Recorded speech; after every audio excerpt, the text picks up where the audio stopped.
My wife shouted, "I should have married Chris. He's a real man." I murmured, "You're free to try." Then I sent Chris a screenshot of her outburst. His response made her lock herself in the bathroom. I'm Jake, 31, and was washing dishes when my wife, Tessa, 29, yelled this during another argument about finances. We'd been married 4 years. The backstory? I suggested skipping her cousin's destination wedding to afford new tires and fix our broken AC. Apparently, this made me less of a man than Chris, her ex from a 3-year relationship before me. Chris would never make me miss family events. He actually took care of his partner. God, I should have married him. He's a real man. I turned off the faucet, dried my hands deliberately, looked at her, and murmured, "You're free to try." She scoffed. "What?" "You can still marry Chris." "I won't stop you." Before she could reply, I did something impulsive. I grabbed a screenshot from our doorbell camera, which had captured her entire rant with audio, and texted it to Chris. "Your ex says she wishes she'd married you." You in? Tessa was still going on about how Chris bought his girlfriend a Tesla when my phone pinged. Chris texted back, "Lol, is this for real?" Dude, I dumped her after she maxed out 3 of my credit cards and called my mom stingy. Tell her I'm good. Oh, and that Tesla she's obsessed with. It's a 2015 Honda Civic. Tessa's always lived in a dream world. Good luck with that chaos. I showed Tessa the screen. She read it once, then again. Her face went from flushed to pale. She bolted to the bathroom, locked the door, and I heard her sobbing and dialing someone. 20 minutes later, she emerged, grabbed her purse, and left without a word. That was 3 days ago, and that's when the real drama kicked off. Update 1. Tessa didn't come home for 2 days, crashing at her sister Simone's. But she wasn't just sulking, she was scheming. First, she posted a gem on Facebook. Sometimes, you don't see you're in a toxic relationship until your partner reveals their true colors with petty, spiteful actions. Texting my ex to shame me? That's a new low. Exploring my options. Her mom, Darlene, commented instantly, "Sweetie, come home. You don't deserve this." Her dad, Frank, "That guy was never good enough for you." But public posts invite truth. Chris's girlfriend, Bella, commented, "Hold up, is this the Tessa who messaged my boyfriend last month asking if he ever thinks about what could have been? The one he had to block?" The comment vanished, but I'd already screenshot it. Then Tessa made her first misstep. She tried logging into our savings account, not to withdraw, as it's solely in my name, but to check the balance. How do I know? The bank called about suspicious login attempts from her phone.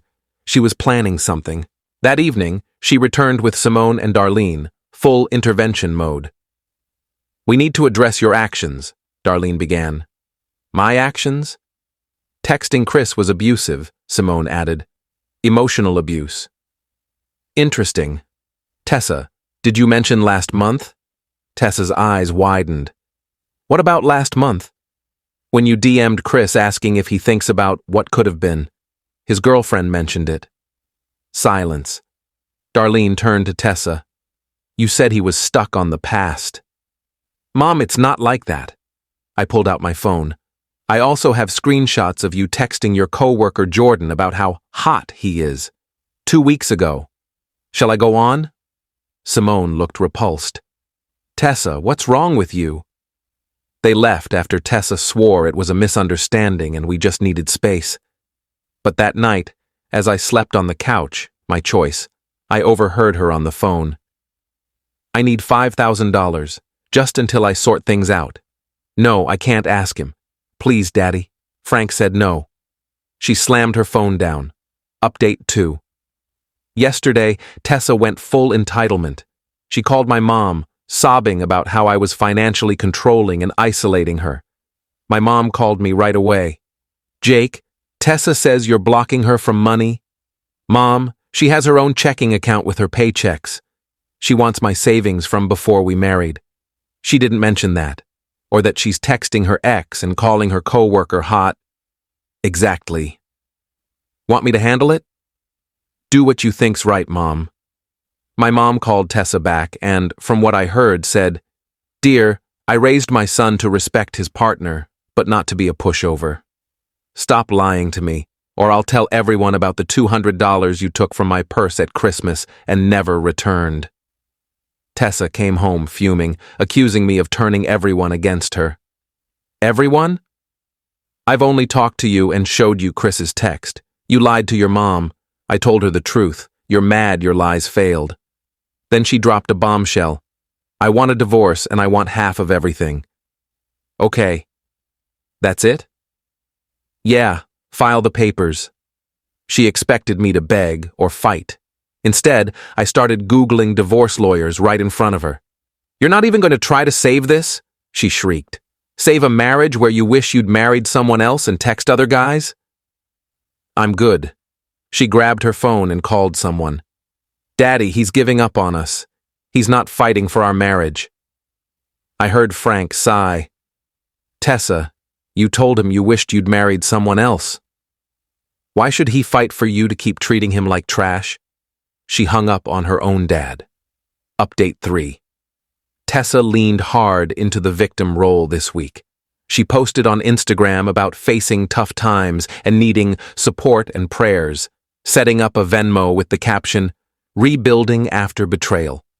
Someone sent her $20, Chris, with the note, For therapy. You need it. She blocked him everywhere and had a breakdown. Then came workplace drama. We work at different companies, but she'd been telling her coworkers I was abusive and controlling. One, Destiny, messaged me on LinkedIn. Hey Jake, I work with Tessa. She's saying disturbing things, claiming you monitor her accounts and won't let her leave, and asking for loans for an escape fund. But she showed up yesterday with a new Michael Kors bag, so something's off. A new bag while begging for escape money? I thanked Destiny and sent the message to my lawyer. That afternoon, Tessa's coworker, Jordan, the hot one, showed up at our apartment. Dude, we need to talk. No, we don't. Your wife's telling everyone at work you're dangerous and asked to stay at my place. I laughed. And? My girlfriend's pregnant and furious. Tessa knew that. She's trying to wreck my relationship because I turned her down last month. You turned her down? Yeah, she hit on me at a work happy hour. I shut it down. Now she's causing chaos. I asked if he'd tell a lawyer. He said, absolutely. That evening, Tessa came home with multiple shopping bags. Retail therapy? I asked.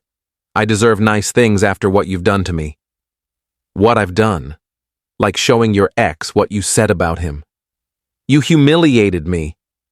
You humiliated yourself. I just provided proof. She threw a shoe at me, missed, hit the TV and cracked the screen. That's coming out of your half, I said calmly. She screamed and stormed to the bedroom. Update 4. The lawyer meeting kicked off. Tessa hired Lawrence, supposedly the top divorce attorney in town, per her Google search. My lawyer, Denise, chuckled when she heard his name. Lawrence? Great at charging fees, not at winning when his client's case is weak. We met for mediation. Tessa arrived in a full designer outfit, new jewelry, fresh manicure, claiming she needed alimony to maintain her lifestyle. Denise presented evidence. Your client spent $3,400 on clothes and accessories this week while claiming financial distress? Lawrence stared at Tessa. You spent what? I needed to look professional for these meetings. $3,400 worth of professional? The mediator, Dorothy, an older woman, wasn't impressed. Ma'am, you're employed full-time, have no kids, and the marriage lasted 4 years. What's your hardship? He emotionally abused me. How? He texted my ex. After you said you wished you'd married him. Silence. Denise pulled out more documents. We also have statements from Jordan Martinez and Destiny Williams about your advances toward Mr. Martinez and false claims against my client. Tessa paled. How did you? They came forward voluntarily. You've been causing issues at their workplace. Lawrence requested a break. I overheard him outside. You hit on a coworker and lied about abuse? Do you realize how this looks? They returned and Lawrence said they'd consider a clean split, no alimony, each keeping their own assets and debts. No, Tessa snapped. I deserve compensation for my pain. Dorothy snorted. Pain. Ma'am, this is a no-fault divorce state, and even if it wasn't, you're the one who wished for another man. We left without a deal. Update 5. Tessa's entitlement hit new heights. Unable to get money legally, she tried other tactics. She started selling my stuff on Facebook Marketplace, my gaming console, my guitar, my signed baseball collection. Problem? I work from home Fridays. I caught her loading my guitar into a guy's truck. That's theft, Tessa. It's marital property. I bought it 5 years before we met. I have the receipt. The buyer looked uneasy. Man, I don't want trouble. No trouble. It's stolen property. I'm calling the police. He unloaded the guitar and left. Tessa was furious. You ruined that sale! You tried to steal my guitar. The cops arrived. I showed receipts, photos of me with the items pre-marriage, and the marketplace listings. Tessa claimed it was a misunderstanding. They warned her that another incident would mean arrest. That night, she called Chris from our landline at 1 a.m. I overheard through the bedroom door. Chris, I know I screwed up, but we were great together once. Can't we try again? Your girlfriend doesn't have to know. Oh, you're married now? Since when? Last month? You didn't post about it? You blocked me? She hung up, sobbing for an hour. Final update. The divorce was finalized yesterday. Here's how it went down.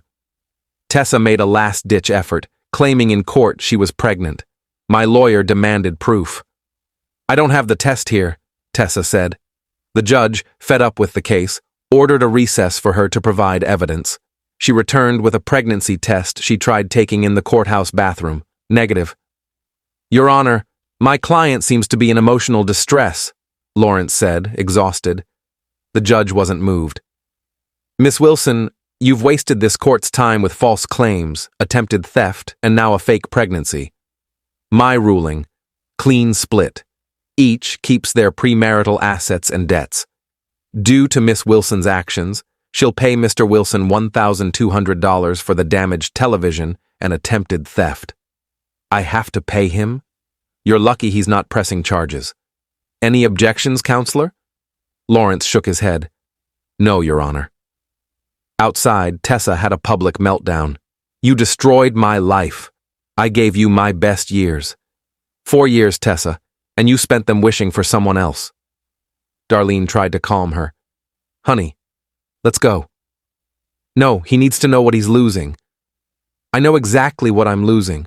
Someone who called me less than a man, hit on her co-worker, lied about abuse, and tried to steal my stuff. I'm heartbroken. Even Frank was done. Tessa, enough. You caused this? The best part? Jordan and Destiny were there as witnesses. Jordan's pregnant girlfriend confronted Tessa. You tried to ruin my relationship because my man rejected you. You're pathetic. Tessa couldn't respond. Then Bella, Chris's wife, and Chris pulled up, not for court, but to pick up marriage license copies for their honeymoon. Tessa? Bella said, surprised. Oh, your divorce. Chris, isn't this the ex who keeps contacting you? Chris looked awkward. Let's go, babe. Wait, Bella said to me.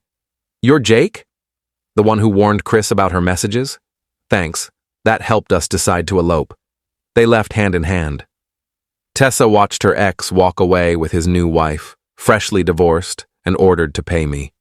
She didn't cry, just stood in shock.